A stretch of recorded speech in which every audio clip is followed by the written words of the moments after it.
Coronavirus, la pandemia. ¿Cuáles son los síntomas? ¿Cómo se transmite? ¿Qué puedo hacer para protegerme y prevenir la propagación de la enfermedad? Nuevo padecimiento que ha encendido las alarmas de los sistemas de salud.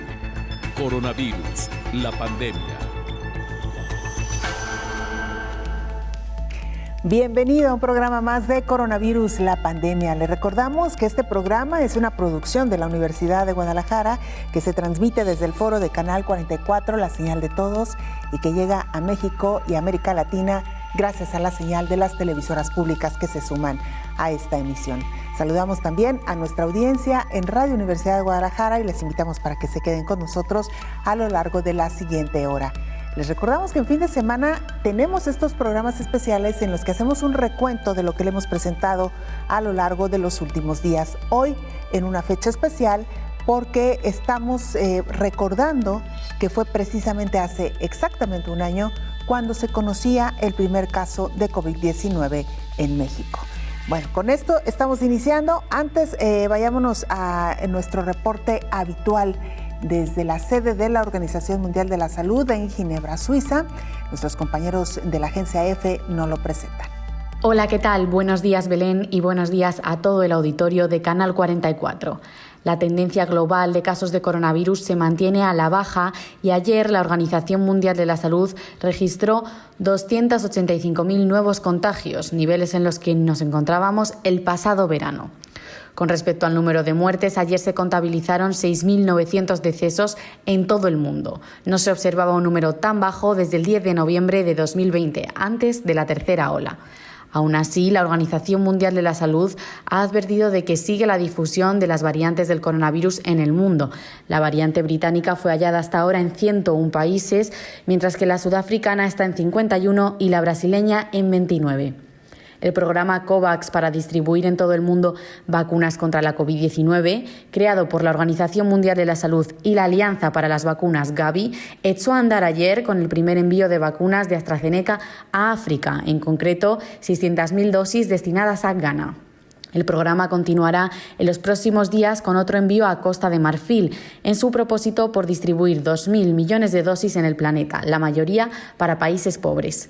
La Organización Mundial de la Salud autorizó el uso de emergencia de esta vacuna de AstraZeneca hace unas semanas, pese a los estudios que indican que tiene una eficacia menor contra la variante originada en Sudáfrica, porque según ellos es la mejor opción que hay hasta ahora para los países con pocos recursos. Es el primer paso, pero solo el principio, añadió el director general de la organización con sede en Ginebra, Tedros Adhanom Ghebreyesus, quien afirmó que aún hay mucho trabajo que hacer junto a gobiernos y fabricantes para lograr el objetivo de que sanitarios y personas mayores estén vacunados en todos los países en los primeros 100 días de 2021. Además, la Organización Mundial de la Salud también lleva pidiendo desde que comenzaron las campañas de vacunación nacionales que los migrantes sean incluidos en ellas. Reportó desde Ginebra Cristina Gallego para el programa Coronavirus, la pandemia. La humanidad ha sufrido una serie de pandemias, unas más fuertes que otras, sin embargo, todas nos han dejado una amplia enseñanza. El coronavirus COVID-19, sin duda alguna, ha sido la pandemia más larga del siglo XXI. En la historia de la humanidad, los virus y bacterias se han convertido en una avalancha desastrosa que ha puesto en jaque a los científicos mundiales. La capacidad de mutación y contagio de estos gérmenes son cada vez más severos con el paso del tiempo. Con la globalización hace que se expanda con mayor velocidad, dejando secuelas graves en todos los entornos. Aunque la ciencia avanza, las dudas surgen e incluso se desconoce la magnitud de las olas pandémicas que pueden llegar a presentarse. Aunque ya había una advertencia de un posible virus altamente contagioso parecido a influenza, la sorpresa fue que llegó uno más escurridizo como la COVID-19. A lo largo de los años en el planeta Tierra han surgido una variedad de virus que han ocasionado enfermedad y muerte en poco tiempo, y otros han hecho efecto epidémico y pandémico más extensivo. Una veintena de pandemias han puesto a temblar a la humanidad. La peste antonina, dejando 5 millones de muertes, y la peste de Justiniano, 40% de la población se vio afectada y 4 millones de personas perdieron la vida. Luego vino la epidemia de viruela japonesa y la peste negra. En el siglo XVIII, la expansión de la viruela, que dejó graves secuelas en las personas que lo padecieron, es una de las pandemias erradicadas mediante la vacunación. Siguieron una variedad de grandes plagas en los siglos XVII y XVIII. En la historia quedan marcadas las secuelas del cólera, la tercera pandemia de la peste, la fiebre amarilla.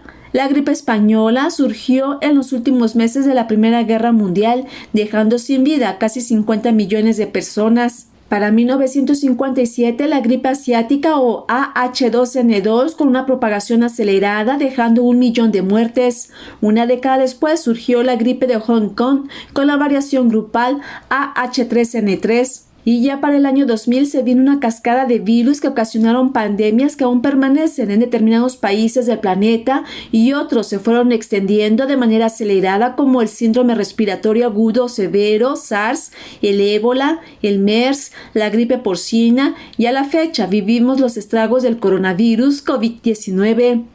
A 1 año 2 meses de la COVID-19, de acuerdo con el mapa Johns Hopkins, cerca de 2.500.000 personas han perdido la vida y 111.330.000 han enfermado. La COVID-19 dejó de estar sola. Ahora está acompañada de las variantes de Reino Unido, Sudáfrica y de Brasil. Informó Isaura López Villalobos.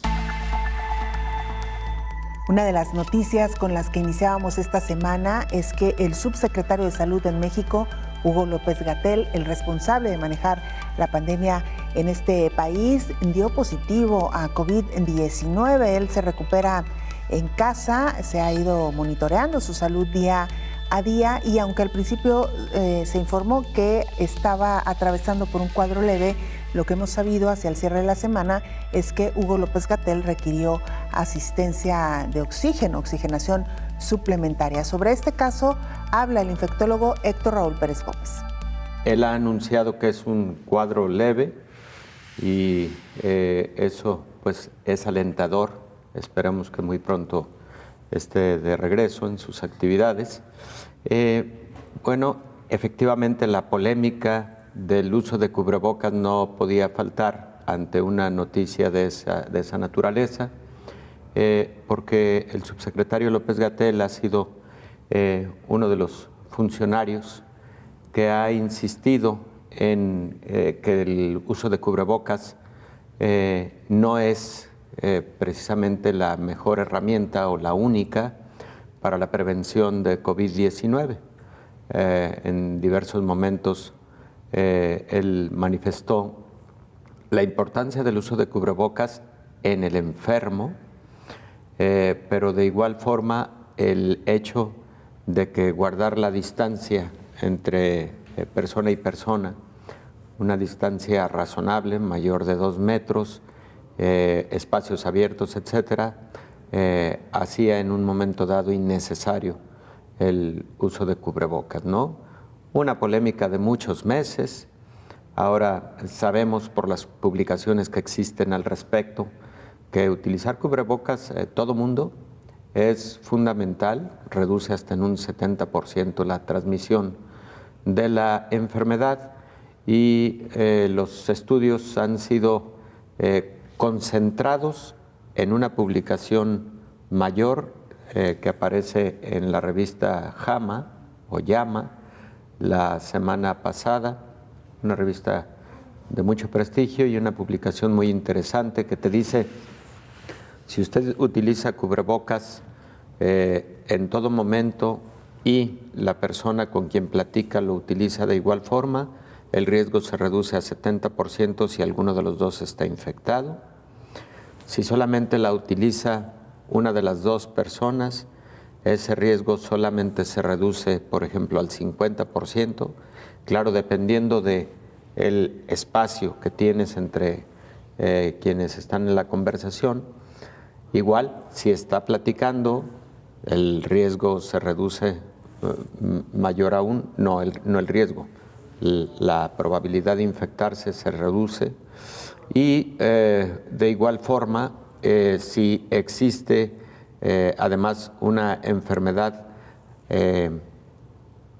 con mucha sintomatología, el riesgo es mayor, independientemente de la utilización de cubrebocas. Entonces, bueno, esa publicación definitivamente nos habla de la utilidad del cubrebocas y bueno, es a propósito de este primer comentario que hay respecto de la polémica de uso de cubrebocas a lo largo de todo este tiempo.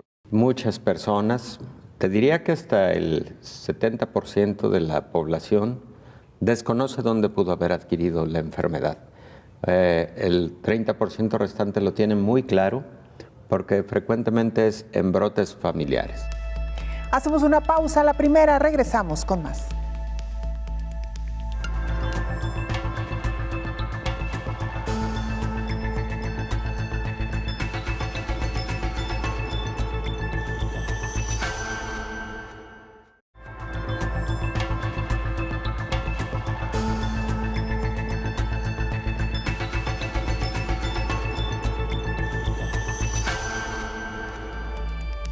¿Cuál es la expectativa que se tiene en el mundo una vez que ha comenzado a avanzar con mayor rapidez la vacunación en varios países? Nuestra compañera Rocío López Fonseca nos lo explica.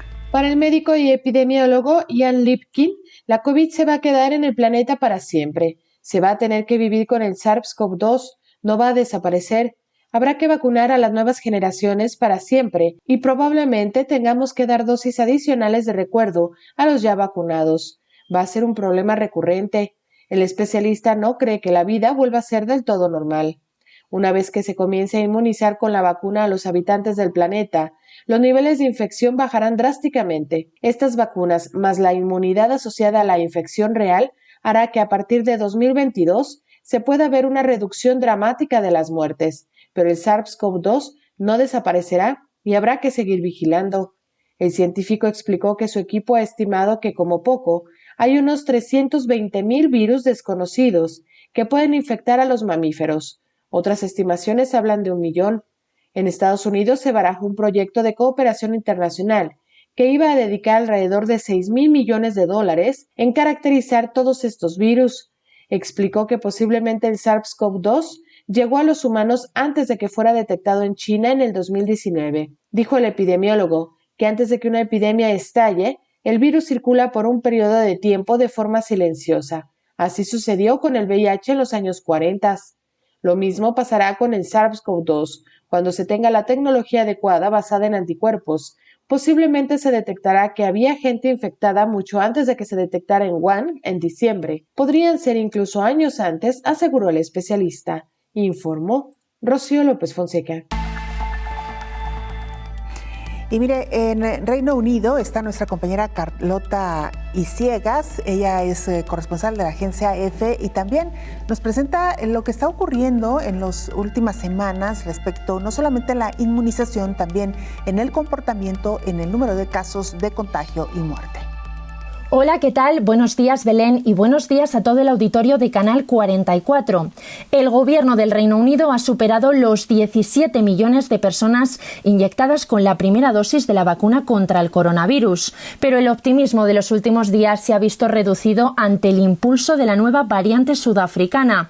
Las autoridades sanitarias han detectado más de 140 casos por toda la isla con el virus mutado y en al menos una docena de ellos han sido incapaces de establecer un vínculo con alguien procedente del continente africano. Son 8 regiones concretas en las que se incluyen ciudades como Liverpool, Bristol y Londres. En todas ellas se ha puesto en marcha un cribado masivo con pruebas PCR puerta a puerta o centros de rastreo y localización. El ministro de Sanidad, Matt Hancock, ha pedido a los habitantes de las zonas en alerta por la variante sudafricana que no salgan siquiera a comprar al supermercado. La variante sudafricana comparte gran parte de las mutaciones genéticas detectadas en la británica, que ahora mismo es la causante de la mayoría de los contagios en el Reino Unido. Pese a la alarmante situación de las nuevas mutaciones, las muertes por coronavirus se han reducido en un 27,4% en los últimos 7 días. Por ello, el gobierno británico anunciará este lunes una desescalada gradual de las restricciones contra la pandemia en Inglaterra, que recordemos lleva sumida 2 meses en un estricto confinamiento. El primer paso de este plan se dará el 8 de marzo, según ha confirmado el Gobierno, que ya ha expresado que espera comenzar a reabrir los colegios ingleses en esa fecha. Las decisiones de desescalada serán anunciadas paso a paso, según los últimos datos disponibles, para no retroceder en el gran progreso del país, según ha anunciado el primer ministro británico Boris Johnson, quien ha aprovechado para agradecer el sacrificio de la población en los últimos meses. Reporto desde el Reino Unido para el programa Coronavirus la pandemia. El infectólogo Héctor Raúl Pérez Gómez señala que con la llegada de la vacuna de COVID-19 de forma continua a los diversos países, entre ellos México, se agilizará la aplicación a otros grupos que también lo están demandando hoy por hoy. Han sido todavía pocas vacunas, realmente las farmacéuticas tienen muchas limitaciones para el surtido de todos los compromisos que adquirieron con los diferentes países, pero en la medida en que estén llegando de manera periódica o de manera continua, es mejor decirlo así, de forma continua y que esté bien definida toda la estrategia, pues en esa medida vamos a ir avanzando y efectivamente están por llegar vacunas de Sinovac, que son de los institutos de biotecnología tanto de Wuhan como de Beijing. Están por llegar una nueva dotación de Pfizer, de AstraZeneca estarán llegando todavía entregas a México, a nuestro país, y eso permitirá avanzar con la fase que sigue de adultos mayores en zonas metropolitanas, en zonas de mayor contagio. Para el caso del personal de la salud, con vacuna de Pfizer, en personal de la salud ya de, digamos, otros espacios que no son primera línea de atención a COVID-19. Y bueno, caminar con la estrategia de ir avanzando por décadas de la vida, ¿no? Como claro, está previsto para México. Ahí probablemente vayan a ocurrir algunas adaptaciones de la estrategia originalmente propuesta, porque el magisterio está exigiendo mucho la vacuna para poder reanudar clases presenciales en algún momento más adelante, entonces es probable que también se vayan a hacer ahí algunas adaptaciones, como también se ha propuesto por parte de diversos grupos el que se dé cobertura a las personas con mayores riesgos, ¿no? Obesidad, diabetes, hipertensión, etcétera. Claro. Entonces, bueno, creo que ojalá hubiera una cantidad mayor de vacunas para poder ir brindando esa cobertura a grupos vulnerables también, independientemente de la edad, sobre todo con influenza. La influenza, recordemos, generó una pandemia impresionante en el año 2018 y fue una pandemia muy larga, por cierto. La gran pandemia de influenza y probablemente la más grande pandemia en la historia de la humanidad es la de influenza de 1918. Duró 1919, 1920.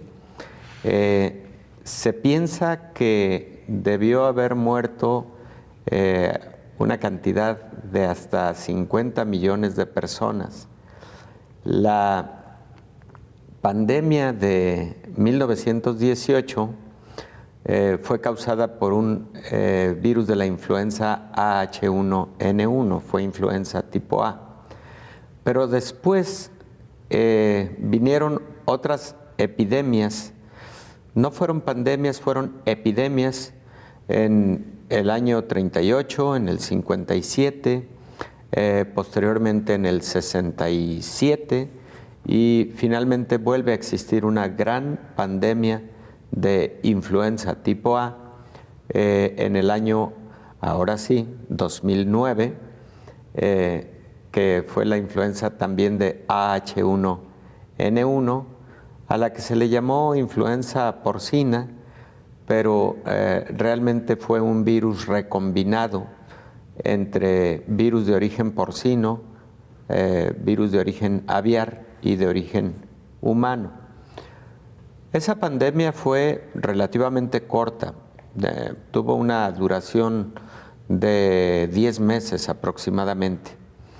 La actual, pues tal como tú lo dices, Belén, la actual pandemia de COVID-19 está teniendo una duración de un año ya, pero efectivamente las predicciones de la Organización Mundial de la Salud son que durará un año más por lo menos, o 2 años más, en virtud de la lenta vacunación por todo lo que ya hemos comentado. Algunos países llevan más avances, sí, Israel, Estados Unidos, Inglaterra lleva un buen avance. Por cierto, el fin de semana vimos algunos datos que sugieren que Inglaterra lleva un buen avance en la vacunación. Pero en el año 2021 vamos a lograr tener solamente un 25% de la población vacunada. Entonces eso sugiere que para el 2022 la pandemia estará presente aún y si logramos la meta de vacunación del 80% de la población en el 2022, probablemente sea el año en el que pueda empezarse a ver tal control que incluso pudiera llegar a declararse el fin de la pandemia. Pero, Belén, que el virus se va a quedar como un virus, parte de los patógenos respiratorios que estarán causando enfermedad ya de manera continua, como casos, digamos, no epidémicos, seguramente que se va a quedar para estar dentro de los patógenos respiratorios de la humanidad. Hacemos una pausa, regresamos, tenemos más información.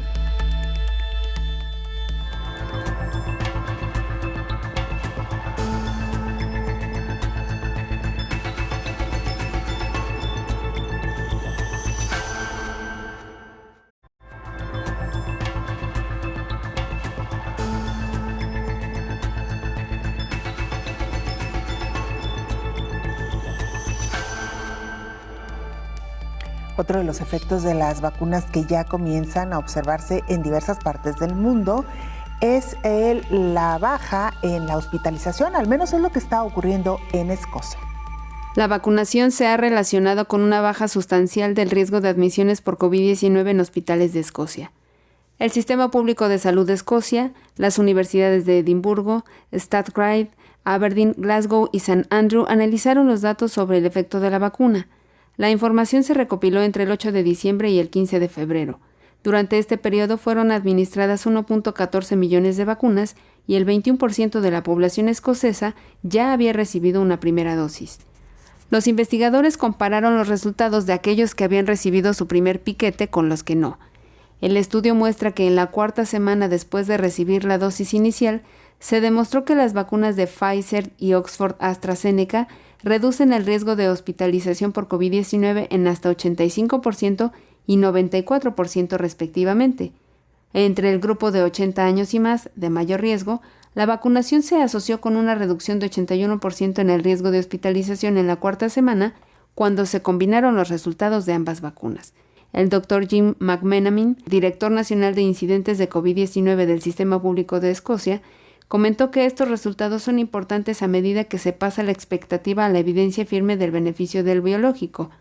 En toda la población escocesa, los resultados mostraron un efecto sustancial en la reducción del riesgo de ingreso al hospital con una sola dosis de vacuna. Por otra parte, Josie Murray, consultora líder de salud pública del estudio, expuso que los datos muestran una promesa real de que las vacunas pueden proteger de los efectos severos del COVID-19. El estudio fue dirigido por el Instituto Usher de la Universidad de Edimburgo, que es uno de los 5 centros de innovación basados en datos como parte del acuerdo de la región de la ciudad de Edimburgo y el sureste de Escocia, informó Elizabeth Ortiz. El infectólogo Héctor Raúl Pérez Gómez reflexionó esta semana también sobre la vacunación masiva. ¿Qué ocurrirá una vez que se alcance cierta cuota de inmunización en el mundo? casi 500,000 de dosis para completar el esquema en el personal de la salud y también para dar cobertura a parte del personal de salud digamos de la segunda línea, ¿no? Y por otro lado, también ha llegado el cargamento de vacunas, 200,000 dosis de vacuna Sputnik, para continuar vacunación con adultos mayores. Entonces creo que son buenas noticias, son pocas dosis, pero mira, en la medida en que se están recibiendo, aunque de diferentes farmacéuticas, dosis de manera continua, y esas vacunas tengan una buena distribución y rápida aplicación, bueno, se irá logrando el objetivo. Hay una publicación reciente al respecto de la dinámica con la que van los países en el mundo en términos de porcentaje de su población vacunada. México se encuentra en el lugar número 66, está lejos.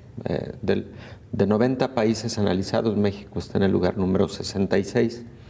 El primer lugar lo ocupa Israel, con aproximadamente ya 65-70% de su población vacunada. Le sigue Estados Unidos. Luego están de los países latinoamericanos, Chile es el que lleva mayor porcentaje de población vacunada. Si mal no recuerdo, está en alrededor del 12% de la población vacunada. Y México ha logrado vacunar a 1.3% de su población. Entonces todavía vamos lentos, pero esperemos, insisto, que lo que vamos recibiendo muy pronto sea distribuido y aplicado. Da la impresión de que Rusia tuvo una etapa de protocolo de fase 3 muy corta. Cuando vieron resultados promisorios, entonces deciden abrir a aplicación masiva y acortar la fase 3 de sus protocolos, ¿no?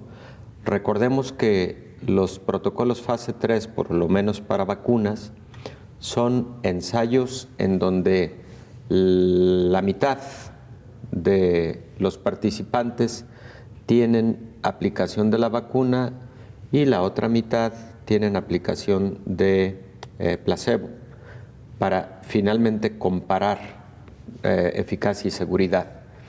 Entonces es muy probable que hayan acortado la fase 3 para luego aplicar entonces al resto de la población. Por eso sí hay indicios de que muy probablemente haya muchos más rusos vacunados ya con Sputnik V. Ahora, en el caso, Belén, de la vacuna Sputnik V, que fue publicado en la revista Lancet hace 4 semanas aproximadamente, aquí lo platicábamos. Ellos en la publicación hablan de 22,000 personas participantes en el protocolo, en la fase 3, y de ahí 5,600, 5,700 de los participantes recibieron placebo y el resto, aproximadamente 16,500, recibieron vacuna. Ahí la proporción fue diferente. Y es el estudio del cual deriva el hallazgo de 92% de eficacia, que es lo que se acepta en estos momentos para la vacuna Sputnik, ¿no? Que está llegando a México en una primera entrega de 200,000 dosis. Entonces, una vacuna interesante, y tienes toda la razón. Es muy probable, ellos no lo han publicado, pero es muy probable que sí exista un alto porcentaje de población rusa, por lo menos de adultos mayores, personal de la salud, militares y grupos vulnerables ya con vacunación. Cuando surge la vacuna Sputnik, o bueno, cuando tenemos la primera noticia, es precisamente de voz del presidente Vladimir Putin, y no sabíamos previamente de la fase preclínica, de la fase 1, de la fase 2. Cuando él lo anuncia, ellos ya están en la fase 3 de la investigación clínica. Sorprendió mucho, incluso la propia Organización Mundial de la Salud le pidió más información a Rusia al respecto del desarrollo de su vacuna, ¿no? La tranquilidad llegó cuando fue publicada por una revista internacional, doctor, esta vacuna. Sí, hace un mes aproximadamente.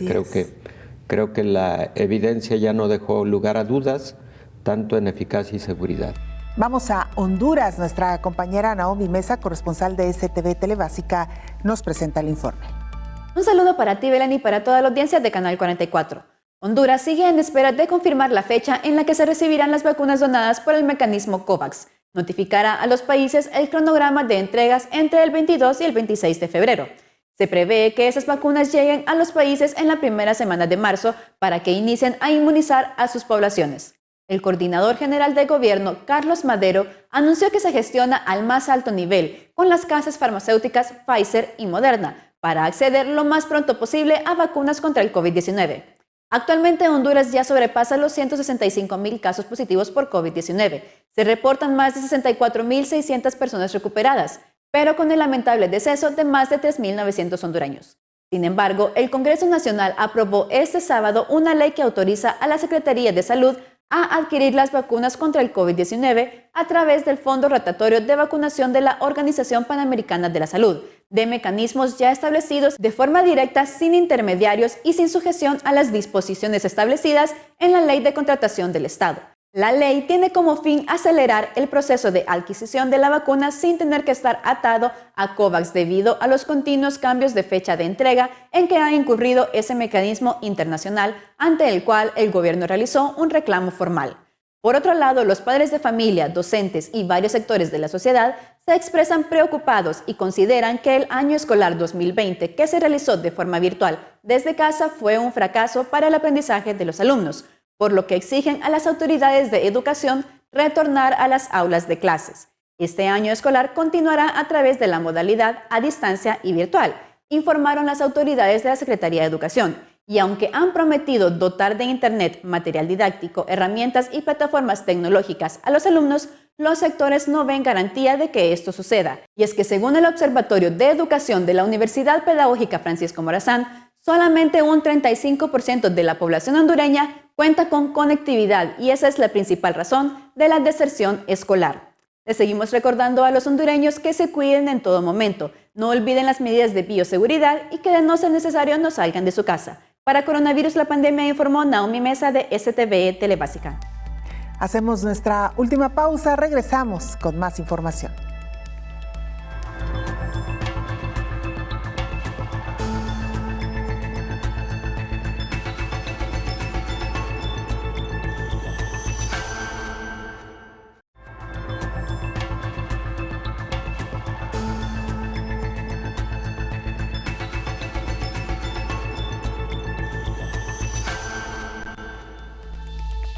Una buena noticia, al menos así lo ha dicho la comunidad médica científica, es que las vacunas que hoy por hoy están inmunizando a la población tienen efectividad superior al 90%. Rocío López Fonseca nos presenta esta historia. La revista The Lancet ha estado muy al pendiente de la eficacia de las vacunas contra la COVID, hasta ahora presentadas al mundo. La rusa Sputnik V registra una eficacia del 95%. Se suma al 95% reportado por la desarrollada por Pfizer-BioNTech, el 94.1% de la Moderna y el 70% de la Universidad de Oxford y AstraZeneca. Al contrario que las desarrolladas por Pfizer y Moderna, que están hechas con tecnología novedosa que permite la exposición del organismo a un fragmento del ARN del coronavirus, la Sputnik V utiliza un virus del resfriado común que se modifica para que actúe como vector y provoque una respuesta controlada del sistema inmune, que se repetirá si se detecta la presencia en el cuerpo del SARS-CoV-2. A pesar de que todavía no se cuenta con datos sobre por cuánto tiempo quedan inmunizadas frente al contagio las personas que reciben las diferentes vacunas, los científicos insisten en que vacunar a cuantos más, cuanto antes, es la prioridad en este momento para poder recuperar lo perdido en todos los ámbitos, en lo académico, la economía y muchas cosas más que se han perdido debido a la pandemia. Las vacunas reducirán el riesgo de tener una enfermedad grave o morir, y esto podrá ayudar a empezar a controlar este virus. Aunque la información todavía es aún escasa, debido a la fase temprana en la que se encuentra la vacunación a nivel mundial y a que en muchos países todavía ni llegan, los primeros indicios apuntan a que la alta efectividad de las vacunas contribuye significativamente a la reducción de los contagios, aún en los asintomáticos, informó Rocío López Fonseca.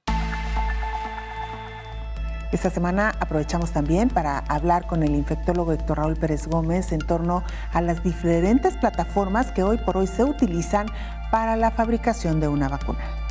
Sería muy preocupante que la necesidad de un refuerzo, por ejemplo, anual, pues nos vaya a ganar en tiempos cuando todavía no esté inmunizado el 70 o el 80% de la población mundial. Eso indudablemente es una preocupación. De ahí la importancia de agilizar la producción, la distribución y la aplicación de vacunas. Es muy razonable hacerlo bajo estrategias de cobertura a población más vulnerable, por lo que acabamos de comentar. Imagina el escenario en el que se determine que deberá revacunarse la población a 1 año de distancia, porque la respuesta inmune disminuya en 10 o 12 meses, y entonces ahí estaremos otra vez en serias dificultades. Esperemos que eso no ocurra, pero han sido múltiples las publicaciones en las que no el 100% de la población mantiene niveles óptimos de anticuerpos y de células del sistema inmune.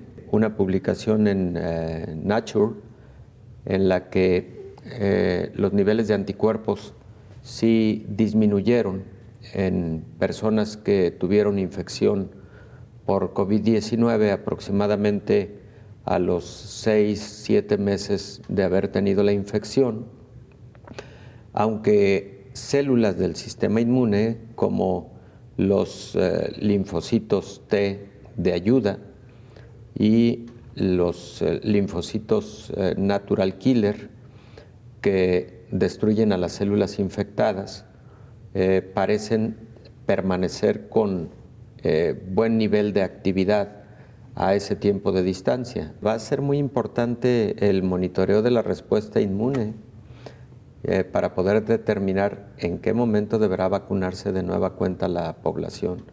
Yo dudo que estas vacunas vayan a brindar protección por periodos largos de tiempo, años, por ejemplo. Yo creo que van a ser vacunas que tendrán que aplicarse con cierta periodicidad. No puedo decir en este momento si 1 año o 2 años. Ojalá y pudieran ser 2 o 3 años para que eso nos permita que el ciclo de vacunación completo a la población mundial pues dé tiempo de acuerdo a la producción que están teniendo las farmacéuticas. Hay alrededor de 200 candidatas ya, aunque en fase clínica, incluso mira, hace unos momentos estaba checando, de acuerdo a los datos de la Organización Mundial de la Salud, cuántas están en fase clínica. Son 70. Las que tienen su padrón registrado a la Organización Mundial de la Salud, y así como un repaso de 10 segundos, recordar que son diferentes las plataformas que utilizan. Una plataforma es la de virus vivos inactivados, principalmente desarrolladas por farmacéuticas chinas. La otra gran plataforma es la de RNA mensajero, la otra plataforma es de DNA, la otra plataforma es la de vectores virales no replicantes, como la de AstraZeneca.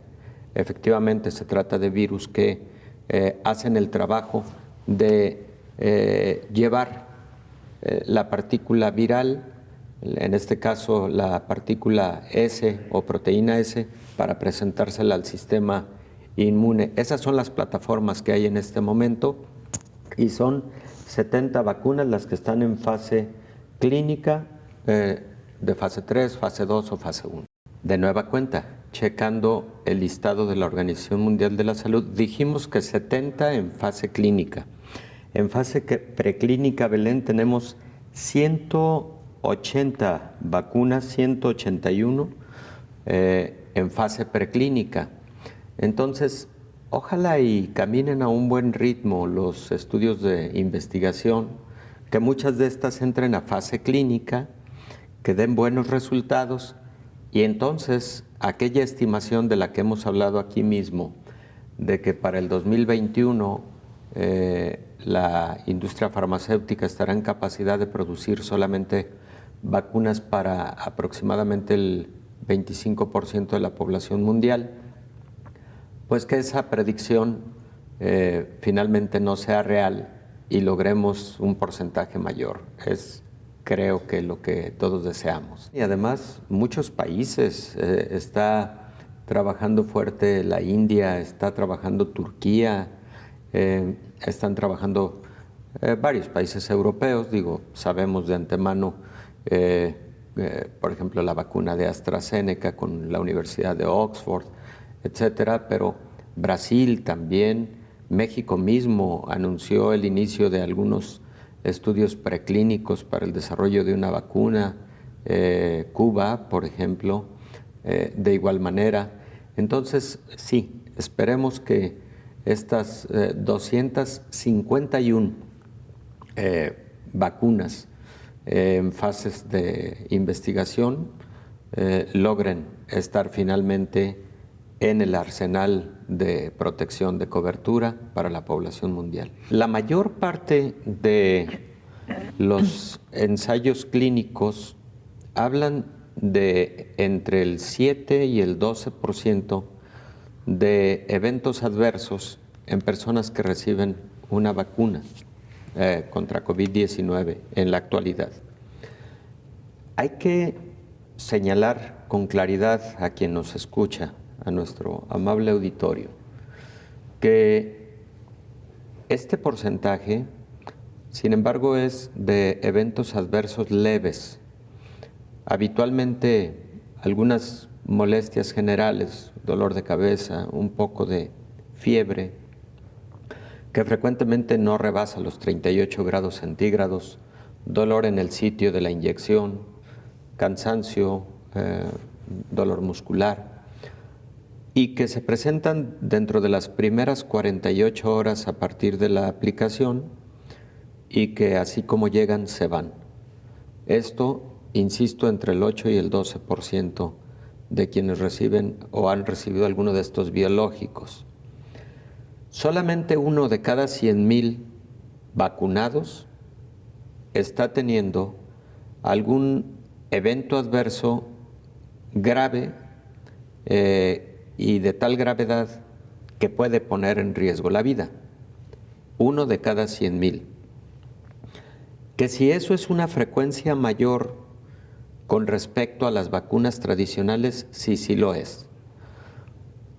Hay que decirlo porque las vacunas tradicionales en general se considera que tienen un evento adverso grave con riesgo a la vida en la aplicación de 1 en cada millón. 1 en cada millón. Entonces, en el caso de las vacunas de COVID ha sido 1 en cada 100,000. Pero 1 en cada 100,000, por los beneficios que está representando la vacuna contra COVID-19, pues la verdad es que inclina completamente la balanza a favor de tener confianza en estas vacunas, ¿no? Además, los protocolos de vacunación, Belén, han sido tales que aseguran, o deben serlo, el poder brindar atención médica inmediatamente a quien presente un evento adverso grave. Por ejemplo, las personas deben permanecer por lo menos media hora en el sitio donde fueron vacunados, y los sitios que se destinan para la vacunación, los módulos que se instalan para la vacunación, deben tener, 1, personal calificado para atender una emergencia. 2, equipamiento adecuado para atender una emergencia. Y 3, evidentemente, fármacos para atender una emergencia. Las personas, por ejemplo, que tienen algún antecedente de eventos adversos graves con la aplicación de alguna vacuna o antecedentes de alergias graves que alguna vez han puesto en riesgo la vida, incluso a fármacos, son personas que preferentemente deben esperar o deben evitar vacunarse en tanto no exista una evaluación médica concreta y específica de su caso y sea su médico o sus médicos tratantes a lo largo de los años quienes determinen si es conveniente o no vacunarse. ¿Por qué debe ser así? Porque no podemos generalizar con un comentario al respecto de quién sí y quién no. En general, por ejemplo, la Organización Mundial de la Salud y agencias regulatorias internacionales sugieren que no te vacunes con las desarrolladas en plataforma de RNA mensajero, que utilizan una microcápsula de polietilenglicol para contener ahí en el interior la molécula de RNA mensajero, a aquellas personas que tienen el antecedente de una alergia grave o anafilaxia con fármacos que tienen ese componente de polietilenglicol, y existen muchos fármacos en la actualidad que utilizan polietilenglicol. Entonces, si usted tiene antecedente de una alergia a alguno de estos componentes, entonces no debe vacunarse bajo ese biológico, bajo ese esquema del biológico con polietilenglicol. Pero muy probablemente sí se pueda vacunar, por ejemplo, con la vacuna de AstraZeneca, que lo que utiliza es otra plataforma, la de un vector no replicante, o a lo mejor se puede vacunar con una de las vacunas que utilizan virus vivo inactivado, como por ejemplo la vacuna de Sinovac que está llegando a México. Entonces, qué bueno que existen diferentes plataformas, diferentes tipos de vacuna, etcétera, porque posiblemente eso permitirá que también para casos muy específicos se puedan utilizar algunas y otras no, y existan contraindicaciones para algunas, pero quizás para otras no. Claro. Entonces esa es una ventaja también. Nos vamos. Gracias por habernos acompañado. Le invitamos para que se quede en la programación habitual de la televisora por la que usted nos sigue, y también le invitamos para que nos sintonice en la siguiente emisión de Coronavirus, la pandemia. Hasta entonces. Coronavirus, la pandemia.